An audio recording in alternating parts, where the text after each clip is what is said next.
Olá, meu nome é Cristiane, sou professora adjunta da Universidade Federal do Estado do Rio de Janeiro e estamos aqui dando continuidade ao módulo de Saúde da Mulher com a sessão 3, a segunda aula. Nessa aula, iremos abordar o cuidado à puérpera na estratégia de saúde da família. O que é o puerpério? O puerpério é um período que ocorre logo após o parto e que o corpo da mulher vai retornar ao seu estado anterior da gestação. Isso ocorre mais ou menos durante 6 semanas. Temos uma classificação do puerpério, em que tem a primeira hora do puerpério, ou período de Greenberg, ou quarto período do trabalho de pós-parto, em que há um risco maior de ocorrência de hemorragias, em que precisamos estar atentos nesse momento. Temos o puerpério imediato, que vai da primeira hora até o 10º dia do pós-parto. Temos o puerpério tardio, que vai do 10º dia ao 45º dia desse pós-parto, e temos o puerpério remoto, que vai além do 45º dia do pós-parto. É importante pensarmos que as modificações do corpo da mulher precisam ser acompanhadas para que se perceba se esse corpo está voltando ao seu estado anterior à gestação e se não está ocorrendo nenhuma anormalidade, como as hemorragias e as infecções que são propícias desse momento, quando não se tem uma assistência adequada. E, por conta das hemorragias e das infecções, temos uma mortalidade também materna ligada a esses dois problemas. Como é que a gente vai realizar a captação da puérpera após o parto? Normalmente, as unidades de maternidade, as unidades de internação hospitalar, têm uma referência para os postos de saúde para que essas mães recebam o seu cuidado no pós-parto, para que elas tenham uma primeira consulta no pós-parto e também para que seu recém-nascido receba as vacinas e faça o teste do pezinho. Com isso, quando ela chega nessa unidade, é um momento de captação, é um momento da gente perceber o que ficou faltando nesse cuidado. Nesse primeiro encontro, nós temos a possibilidade de verificar se o recém-nascido tem uma icterícia neonatal, realizar esse teste do pezinho, fazer as vacinas que ainda não foram realizadas. Em algumas unidades hospitalares já se realiza a BCG e a hepatite B, em outras não, então temos que avaliar se ele já foi vacinado. Além da avaliação do recém-nascido, temos que avaliar a puérpera, saber se o seu sangramento está dentro da normalidade, saber se ela tem alguma dificuldade na amamentação e quais são as suas dúvidas pertinentes a esse período. Também temos que observar a sua carteira de vacinação. É o momento que podemos estar avaliando se ela já recebeu a vacina da rubéola, da antitetânica e fazer já uma avaliação do seu estado geral de saúde. Nessa avaliação do seu estado geral, vamos observar suas expressões faciais, a sua postura, como é que está o seu ânimo, a sua aparência geral e captar todas as queixas para podermos solucionar os problemas que elas nos trazem. Vai ser um exame físico completo, mas temos um enfoque maior em mamas e na genitália da mulher. As mamas precisam ser examinadas, ser palpadas para observar esse tamanho, observar se tem a presença de engurgitamento mamário, o mamilo, ver essa integridade, se tem fissuras, como é que é a formação desse mamilo, se está presente o colostro, se já está vindo uma secreção láctea. Nesses mamilos, vamos observar que tem vários tipos de mamilos. Tem mamilos que facilitam a amamentação, que são os mamilos protrusos, os mamilos que são mais exteriorizados, e tem os mamilos que são menores, que são os semiprotrusos. Temos os planos, em que ele até se confunde com a própria areola. E temos até os invertidos, os umbilicados, que têm uma grande dificuldade na amamentação. Temos uma grande porção de mulheres que tem um mamilo protruso, e isso facilita a amamentação. Então, 92% dessas mulheres têm esse mamilo bem exteriorizado, bem saliente, e facilita nessa pega do bebê. Isso não significa que esse mamilo não possa ser traumatizado se não for bem cuidado, desde o pré-natal até o seu pós-parto. Então, existem umas condições necessárias de cuidado para que ele não fissure. Uma delas é que ela precisa ter uma areola flexível. O que possibilita essa areola flexível? Ela não está muito cheia de leite.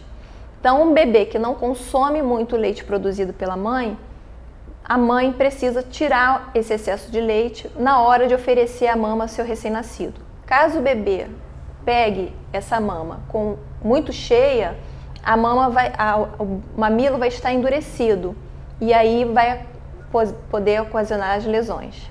Então essa acomodação perfeita da boca do bebê nesse mamilo e essa areola flexível, macia, facilita essa amamentação e evitam as fissuras.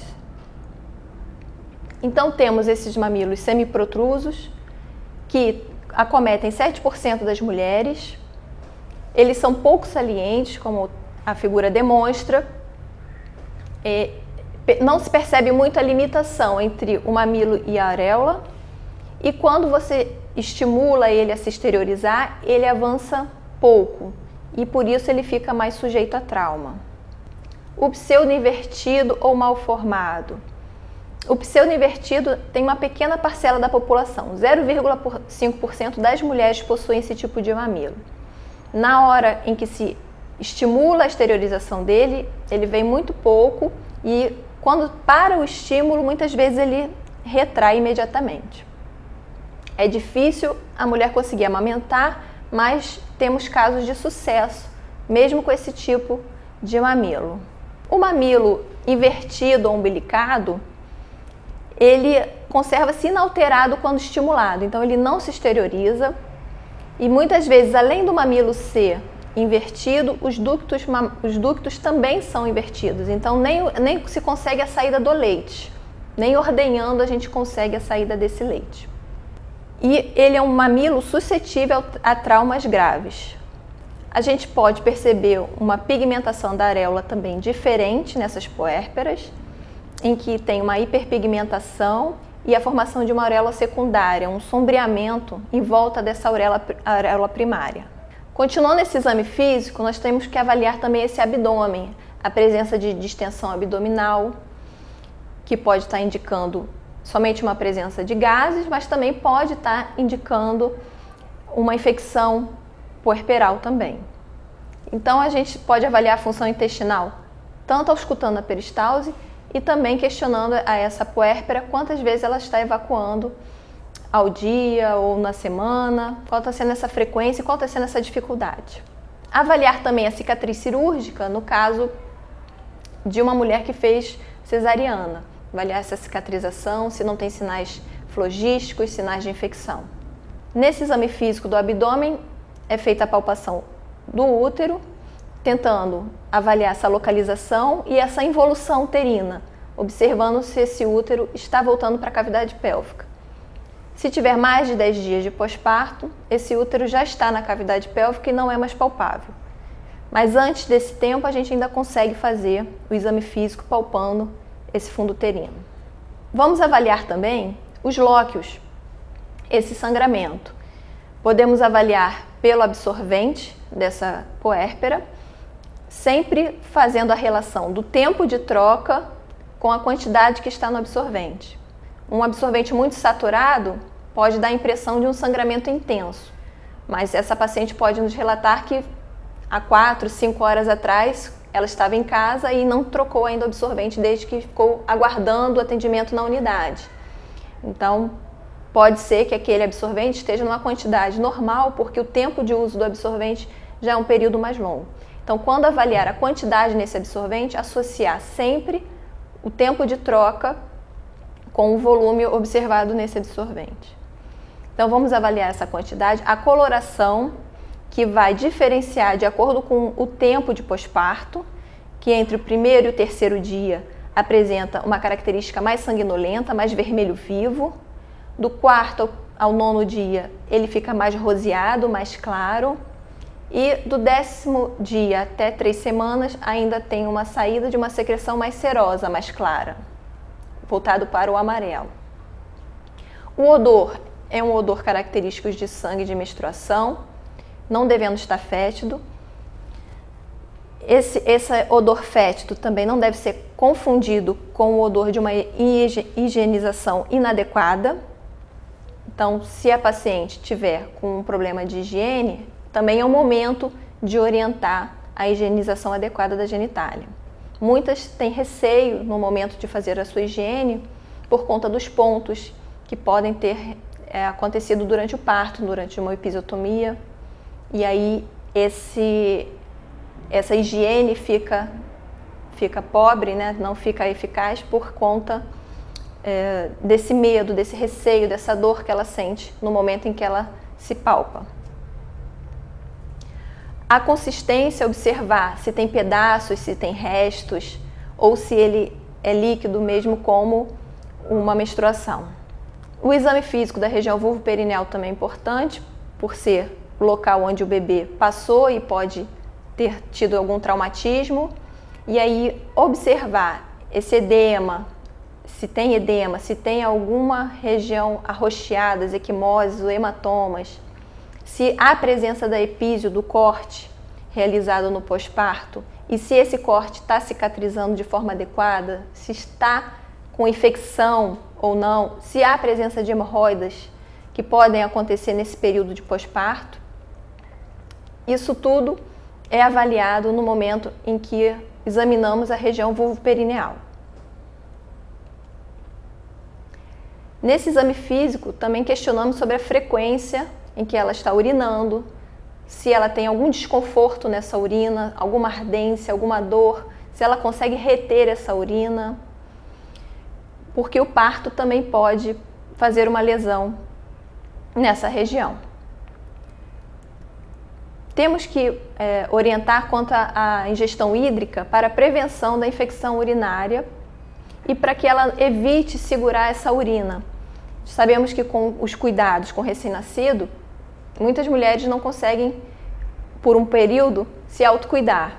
E até mesmo a questão de urinar, elas seguram para cuidar do bebê, para fazer suas tarefas de casa, e isso pode levar à infecção urinária. Os membros inferiores também são avaliados, procurando sinais de varizes, de edemas, alterações de temperatura e cor e algum sinal que pode estar indicando a presença de trombos. Sinais como dor atrás da panturrilha, ao elevar os pés, pode nos estar indicando a presença de trombos, a tromboflebite, que precisa ser diagnosticada e tratada. E temos alguns problemas que são mais comuns e mais observados nessa consulta de pós-parto na estratégia de saúde da família. Um problema é o aleitamento materno. Muitas mães com mamas fissuradas, engurgitadas e desesperançosas com relação ao aleitamento materno. E o abandono à amamentação é grande, por conta de falta de estímulo e de orientação adequada para que não ocorra essas lesões. A amamentação por si só, sem nenhuma intercorrência, ela já é difícil para a mulher. Já é um momento em que ela fica de 9 a 15 vezes dando o seio a seu bebê de forma exclusiva até os 6 meses, em que ela tem dificuldade de se cuidar, de dormir, sente um cansaço muito grande pelo seu sono inconstante. E se vier acompanhada de um problema, de uma fissura, de um engurgitamento que causa dor, desconforto, é mais um estímulo negativo para que ela abandone a amamentação. Então, temos que estar atento à questão do aleitamento materno e fazer a prevenção das fissuras e do engurgitamento mamário. A depressão pós-parto é um outro problema que vem acometendo as mulheres.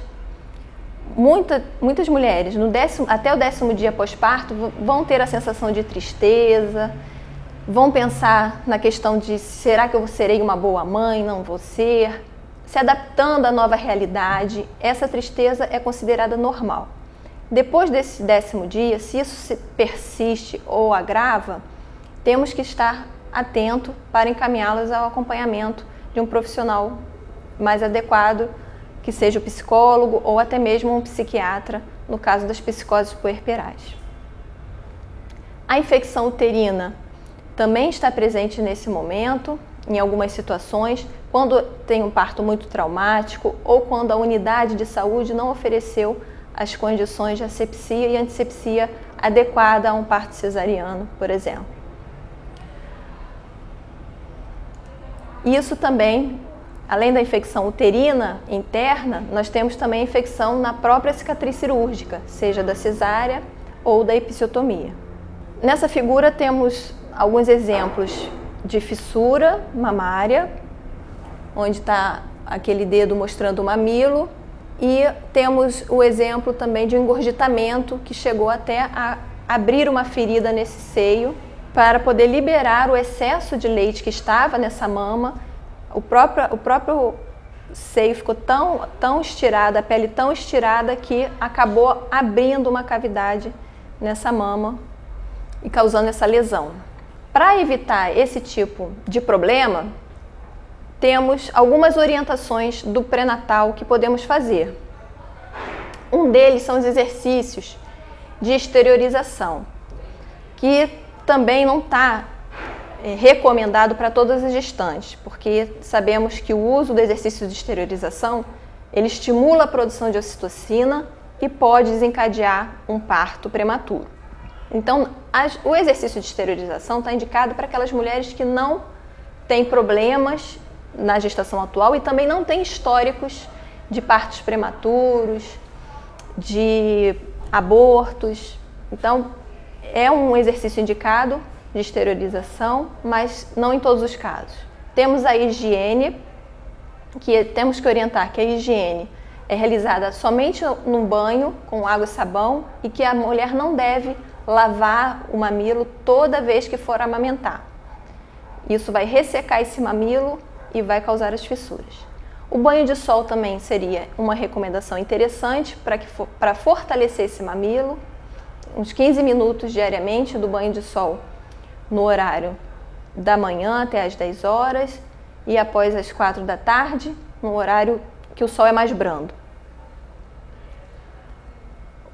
Outra orientação importante pode ser, após o banho, ela levemente passar a toalha no mamilo, fortalecendo esse mamilo para a amamentação. No pós-parto, quais são as orientações? Já que nesse momento a gente está falando de puerpério e estamos recebendo essa paciente já com um problema de falta de orientação ou então orientada, mas que mesmo assim veio a desencadear esse problema.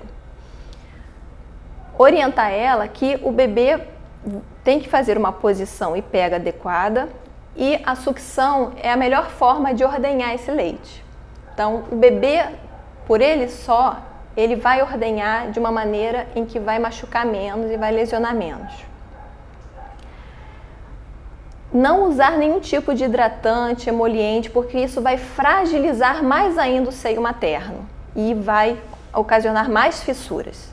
Essa fissura, ela é mais incidente em mulheres com peles claras, as mulheres mais velhas e também as mulheres que tiveram seus primeiros filhos, as primíparas, e também aquelas mulheres que têm o mamilo plano ou invertido, em que a gente tem uma maior dificuldade de colocar o bebê numa posição e pega adequada.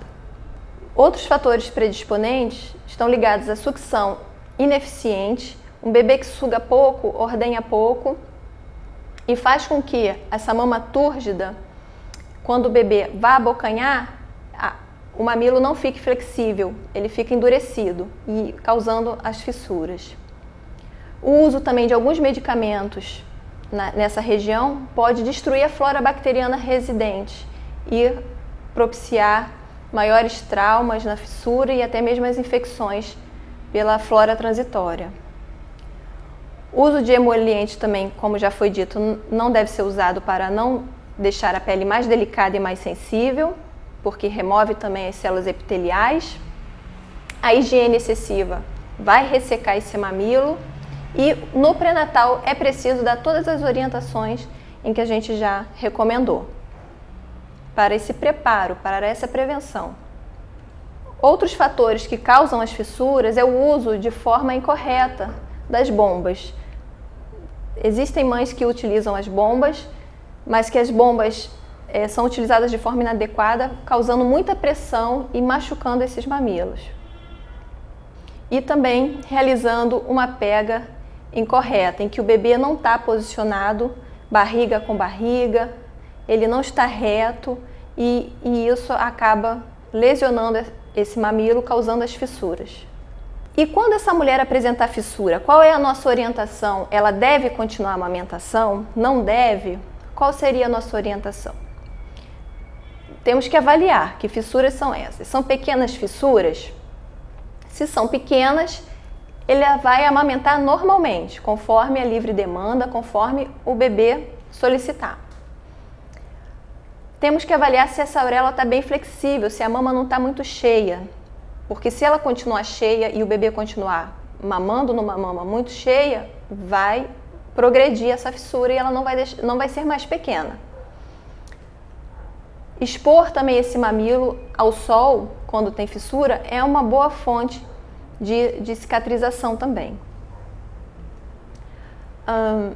Se ela tiver com muita dor naquele mamilo em que está ocorrendo a fissura, podemos orientar que ela ofereça o seio menos dolorido para que aquele seio com a fissura se recupere.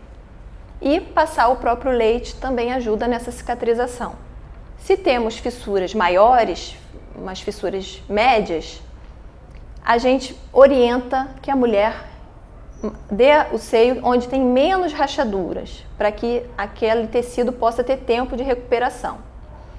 Tentar evitar uma sucção muito prolongada, em que vai machucar mais, distribuindo melhor o tempo de amamentação. E como é que vai ser isso? Ele vai mamar pouco, mas a mama vai continuar enchendo. E o bebê pode mamar pouco? Não. O que vai acontecer é que vai mamar menos ao seio, mas vai continuar mamando, e o restante vai se ordenhar e oferecer num copinho, para que essa mama possa também se recuperar e que também ela não deixe de ser uma mama lactante. Então, por isso não suspendemos a amamentação, só diminuímos e oferecemos no copinho o leite. Uma proteção embaixo do sutiã também ajuda nessa cicatrização, para que o mamilo fique arejado e para que o próprio tecido não fique friccionando nessa ferida. Algumas estratégias para essa população que às vezes não tem o acesso às conchas de plásticos, não podem comprar, são as peneiras, em que arranca o cabo da peneira e a gente coloca embaixo do sutiã, que tem mais acesso, que é mais barato, para que não machuque mais esse seio. E quando temos grandes fissuras, qual seria a nossa conduta?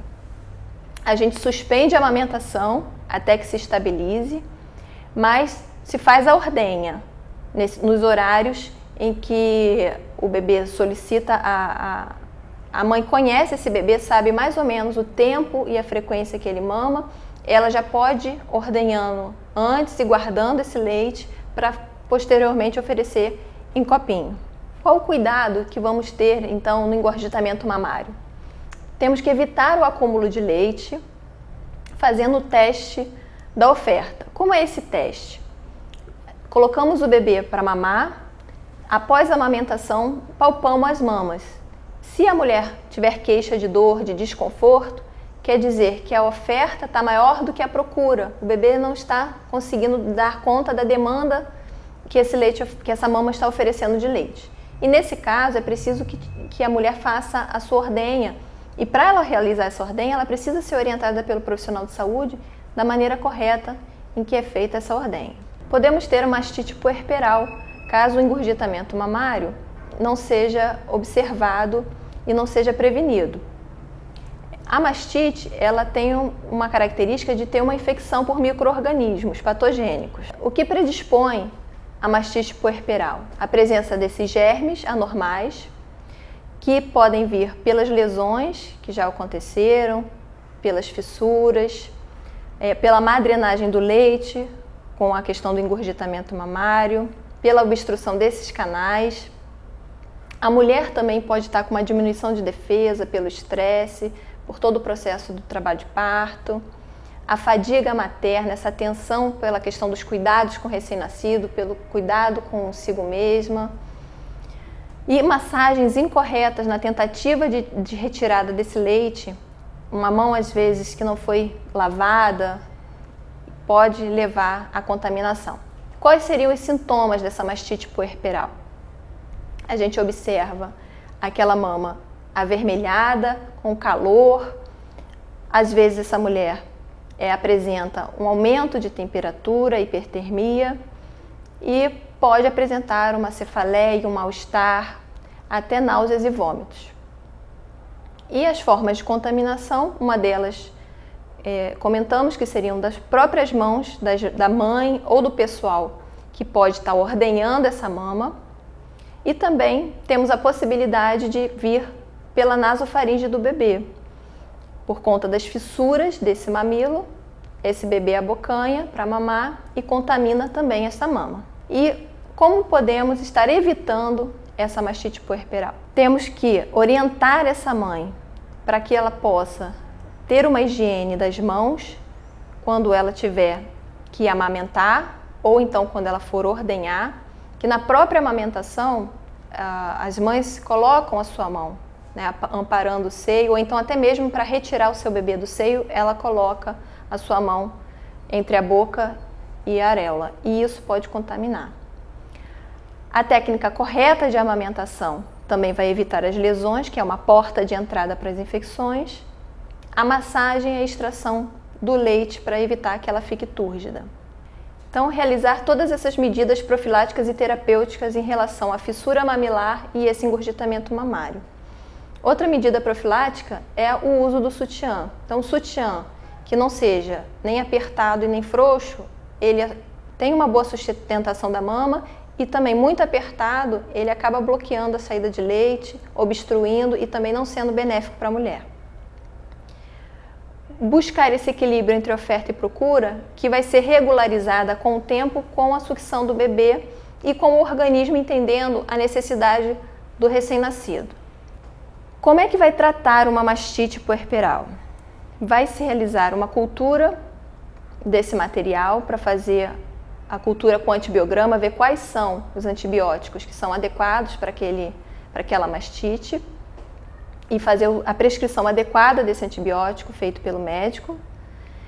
Não inibir o processo de lactação, deixar o bebê mamar, sugar ou extrair o leite se tiver muito lesionada essa mama. Administrar esses anti-inflamatórios e esses antibióticos para cessar a infecção e aliviar também a dor da mulher. Orientar para que ela repouse, que ela se alimente, para propiciar ao organismo essa recuperação. E vai fazer o acompanhamento dessa evolução e da regressão desse abscesso mamário. Qual é o caso que a gente contraindica a lactação, em que a gente interrompe esse processo? Quando há algum medicamento incompatível com a amamentação, se for um período curto, podemos até orientar essa ordenha até que ela possa voltar à amamentação. A ordenha desprezando, né, o leite. Caso ela tenha infecção pelo HIV, para que não contamine seu bebê. Uma mastite muito complicada, em que não tem sucesso com o uso de antibióticos, em que ela está demorando a regredir. Quando há morte neonatal, porque a mama vai ficar lactante e não temos o bebê.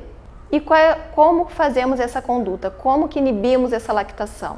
Uma primeira conduta seria enfaixar essas mamas, aplicar compressas frias e também a administração de analgésicos para aliviar esse desconforto que causa quando a mama está muito distendida. Se necessário for, se essa mama não responder a essa primeira conduta, temos também a prescrição médica de carbegolina para a inibição dessa lactação. Outro problema que podemos avaliar nesse momento é a possibilidade de infecção uterina, como a endometrite. Então, algumas mulheres apresentam dores na região pélvica, sem necessariamente ter a presença de febre, dificuldade para andar, desconforto. Os lóquios, os sangramentos, têm um odor diferente e também eles acabam persistindo por mais de 6 semanas. Isso pode ser alguns indicativos dessa endometrite. Na investigação, podemos perceber se ela tem algum fator predisponente. Com a queixa, observar o seu fator predisponente. Se ela fez uma cesárea, se ela teve uma ruptura de membranas muito cedo e o trabalho de parto ficou prolongado, propiciando essa infecção. Se ela teve vários toques durante o trabalho de parto, também propiciando que a flora vaginal também fosse carreada para esse útero. Então, partos de gemelares, uma baixa condição socioeconômica que debilita esse organismo nutricionalmente, imunologicamente, e colonização vaginal pelo estreptococo B hemolítico ou uma outra infecção de DST, como da clamídia, Gardnerella, podem ser indicativos de fatores predisponentes para endometrite. Qual seria o tratamento?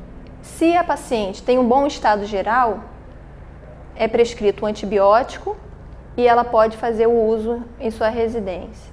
Se ela tem algum mal-estar, algum estado geral debilitado, é indicada a internação mais o uso de antibiótico. No pós-cesariano, a indicação é de internação e o uso de antibiótico. Geralmente essa infecção é polimicrobiana e precisa de associações de antibióticos para conseguir combater a endometrite. A infecção da ferida cirúrgica, temos outro problema que podem acometer as puérperas, com um quadro clínico também de febre, calafrio, uma dor abdominal, também o sangramento fica com odor ruim. Temos no exame sanguíneo uma leucocitose com desvio para a esquerda e também dor na palpação de paramétrios. Os fatores predisponentes são semelhantes também à da endometrite, né? Uma cesariana, uma ruptura de membranas cedo, um trabalho de parto prolongado, vários toques. Então temos uma infecção de ferida cirúrgica com fatores predisponentes iguais à da endometrite. Como prevenir? O que podemos fazer para evitar que isso aconteça? Lavar as mãos é o primeiro passo que o profissional de saúde e até mesmo a paciente deve ser orientada a fazer quando for manipular essa ferida cirúrgica, quando for fazer a sua higiene. Trocar o absorvente, não ficar com esse absorvente mais de 4 horas. Muitas pacientes se esquecem disso, às vezes os lóquios estão poucos e aí vai deixando esse absorvente e ali é um meio de cultura. Outra importante tarefa nesse momento do profissional é a captação do planejamento familiar. Então, numa consulta de puerpério, precisamos entender o que essa mulher espera para o futuro em relação ao seu planejamento familiar. Quantos filhos ela pretende ter e se ela pretende ainda ter. Temos a amamentação exclusiva até os 6 meses, que diminui a fertilidade da mulher. Mas essa orientação tem que ser muito bem dada e explicar que ela não é 100%, ela tem sua falha e ela tem que amamentar exclusivamente dia e noite. O bebê não pode ser aquele bebê que não mama à noite, ele tem que mamar pelo menos 2 vezes nessa noite e não beber água, chá, nenhum outro tipo de complemento. Ele tem que estar só no seio, amamentando dia e noite para que esse método de diminuição da fertilidade pela amamentação funcione. Para que prolactina e ocitocina fique bem em alta e deixe em queda o estrogênio e progesterona para que ela não ovule. No caso de menstruação, se ela já tem uma menstruação presente, ela já também não pode usar esse método. Então, ela está amamentando há 4 meses e menstruou mesmo exclusivamente, esse método já fica mais arriscado.